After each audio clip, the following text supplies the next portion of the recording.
Bien, dans la vidéo précédente, je vous ai présenté donc le projet d'INOM financé par les malades, puisque les États refusent de financer toute recherche sur l'homéopathie, car on estime que, pour des raisons idéologiques, cette médecine est une médecine qui n'a plus lieu d'être au XXIe siècle. Donc heureusement, il y a les malades qui sont toujours prêts, qui voient bien que ça marche, et qui sont toujours prêts à financer ce que l'État refuse de faire. Donc grâce à ces fonds, on peut faire de la recherche scientifique de haut niveau. Tout ce que j'ai parlé a été publié, donc c'est-à-dire revue, comité de lecture, les experts se sont prononcés, et comme chaque fois, quand l'article est publié, ça veut dire qu'on n'a rien trouvé à redire. Donc, pour tous ceux qui penseraient que l'homéopathie n'a aucune base scientifique, eh bien, allez simplement lire ce qui est publié. Parce que si vous commencez à remettre en cause le fait même de publier, c'est-à-dire que vous dites « Ah ben non, c'est publié, mais c'est pas bon », vous remettez en cause tout le système scientifique, depuis qu'il existe. Donc, vous soyez logique, soit vous acceptez les publications, et auquel cas l'homéopathie a des bases scientifiques, soit vous les refusez, à ce moment-là, vous n'êtes plus scientifique du tout, puisque vous refusez la méthode standard d'évaluation. Alors, dans le projet d'INOM, on a bien donc caractérisé les liquides, on a voulu aussi regarder ce qui se passait dans les granules. Parce que dans le processus homéopathique, il y a, une fois que la solution est obtenue par dilution-succution, ou dynamisation, on va imprégner cette solution avec des granules, parce que c'est plus commode de mettre dans des tubes que de transporter des liquides. On peut tout à fait prendre le liquide, il y a des remèdes homéopathiques qui se présentent sous forme de liquide, mais il y a beaucoup de remèdes qui se présentent sous forme de sucre, de petites granules de lactose. Alors, le procédé, je vous rappelle, a été mis au point non pas par Hahnemann, mais par Korsakov, qui était un homéopathe russe, qui lui trouvait que c'était vraiment pas commode d'utiliser des fioles de liquide sur les champs de bataille, puisqu'il était, je vous rappelle, médecin militaire et qui guérissait des infections bactériennes très graves par homéopathie. Et donc il avait trouvé ce moyen beaucoup plus simple de dynamiser du sucre en mettant simplement la solution en contact avec le sucre. Et puis il avait même trouvé un moyen encore plus rapide, c'est-à-dire qu'il faisait un granule dynamisé, informé, et ensuite il pouvait, en mettant ce granule dans un tube qui contenait 100 ou 1000 granules vierges, informer tous les granules sans refaire toute la procédure de dilution-succution. Donc vous voyez que rien que sur cette chose-là, on voit qu'on a quelque chose d'électromagnétique. Si on peut, avec un granule, en imprégner 1000, eh bien ça veut dire que ce n'est pas quelque chose de matériel qui est transmis par l'homéopathie, et le fait que ce soit qu'il y ait des domaines de cohérence et qu'il y ait de l'électromagnétisme permet d'expliquer ça très bien.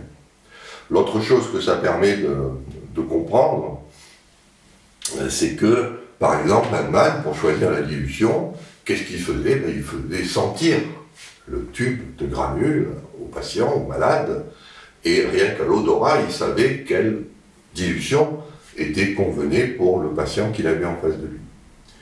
Donc ça aussi, il y a des théories qui disent que l'odorat est un sens, l'olfaction est un sens qui serait électromagnétique, qui ferait intervenir des infrarouges. C'est pas une théorie qui est communément acceptée, mais elle existe, et elle a l'avantage de résoudre certaines énigmes que pose la théorie purement moléculaire de l'olfaction. Alors, pour faire l'idée, c'est quoi? Eh bien, c'est d'aller appliquer des techniques un petit peu plus subtiles. Elles ne sont hélas pas encore validées scientifiquement. On y travaille, mais au moins elles ont l'avantage d'exister. C'est ce qu'on appelle l'effet Corona. Alors l'effet Corona, c'est un effet qui est facile à observer. Vous prenez une matière, quelle qu'elle soit, et vous la portez sous très haute tension, typiquement une dizaine de kilovolts.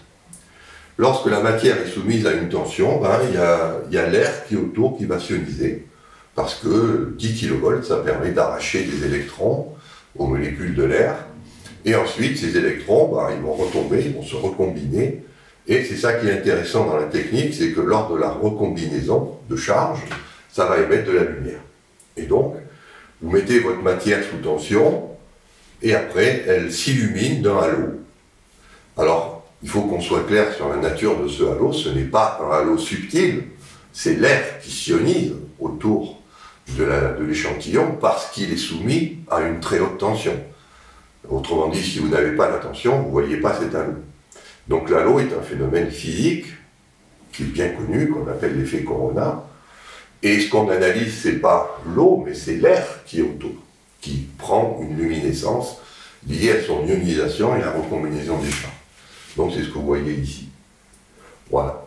Alors, l'idée, c'est de mettre une matière dans cet appareil sous tension et puis de faire regardez, alors, au départ ça se faisait avec des plaques argentiques, de la photo analogique. Aujourd'hui on a des capteurs numériques, ces caméras CCD. Et voilà, donc on voit effectivement qu'il y a la matière s'entoure d'un halo lumineux qu'on peut enregistrer et analyser. Alors, au niveau de ce halo, qu'est-ce qui se passe? Eh bien, on a pu montrer, c'est quand même une technique qui a été étudiée par les physiciens, hein, même si elle a donné lieu à quelques dérives. Il y a des gens qui ont prétendu qu'on pouvait voir l'aura, enfin, des choses qui sont un petit peu, qui probablement existent, mais je ne pense pas qu'on les mette en évidence ici.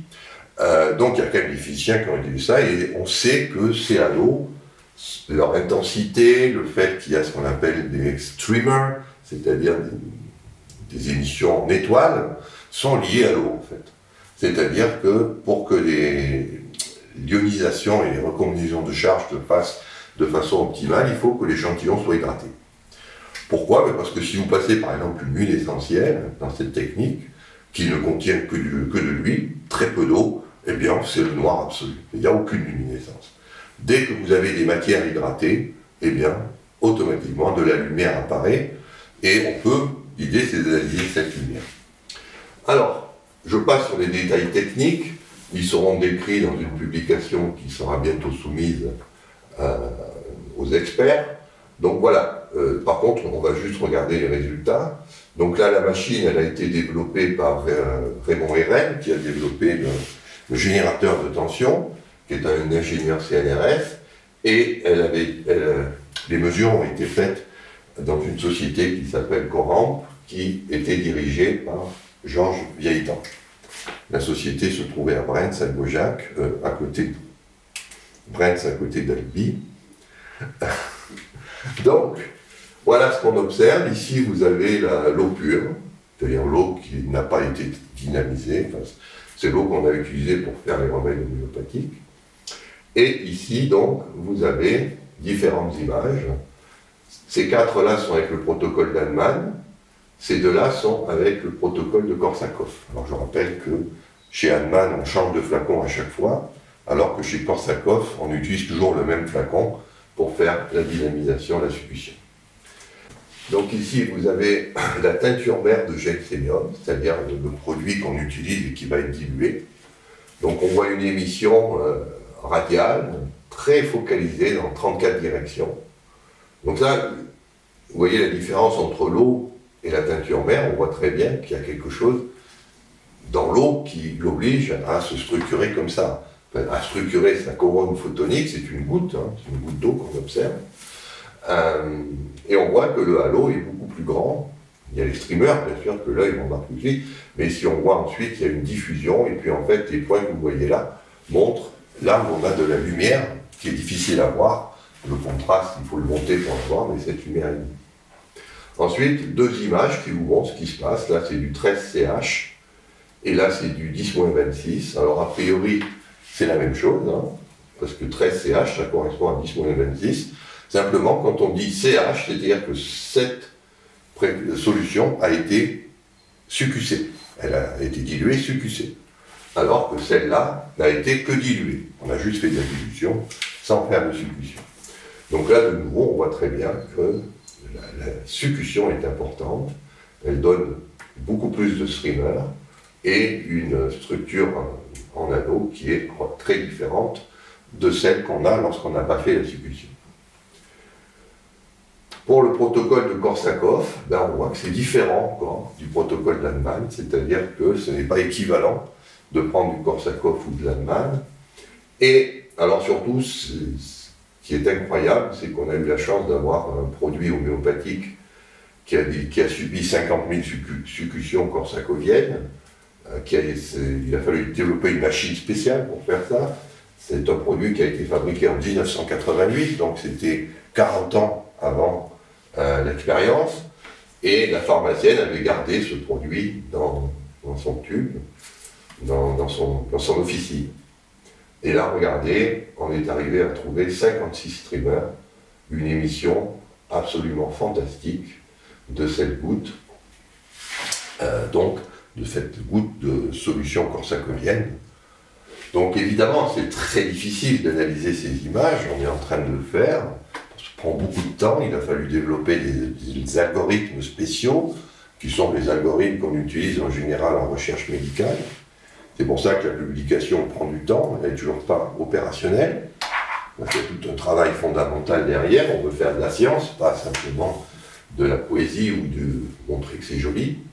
Et le gros intérêt de cette technique, c'est qu'on peut passer aussi les granules. Et effectivement, les granules ont des émissions lumineuses qui ressemblent beaucoup au liquide, ce qui veut dire qu'il y a bien quelque chose de liquide qui est passé sur les granules. Et maintenant, ce qu'il faut faire, c'est pareil, étudier les granules, les comparer au liquide. Là encore, ça prendra beaucoup de temps, puisqu'on est sur une recherche qui est assez innovante et que peu de gens sont capables d'initier encore actuellement, avec surtout l'énorme problème de financement. Parce que, comme je vous l'ai dit, c'est financé par les malades. Alors les malades, bah oui, ils financent, mais ça n'a rien à voir. Si un État voulait se pencher sur ce genre de recherche et nous donner des millions d'euros, bah, ça irait plus vite. Voilà, simplement, on fait avec les moyens du bord, parce que l'homéopathie n'est pas considérée, comme je l'ai dit, comme quelque chose de scientifique, alors qu'on peut faire de la bonne science pour étudier ces très hautes dilutions.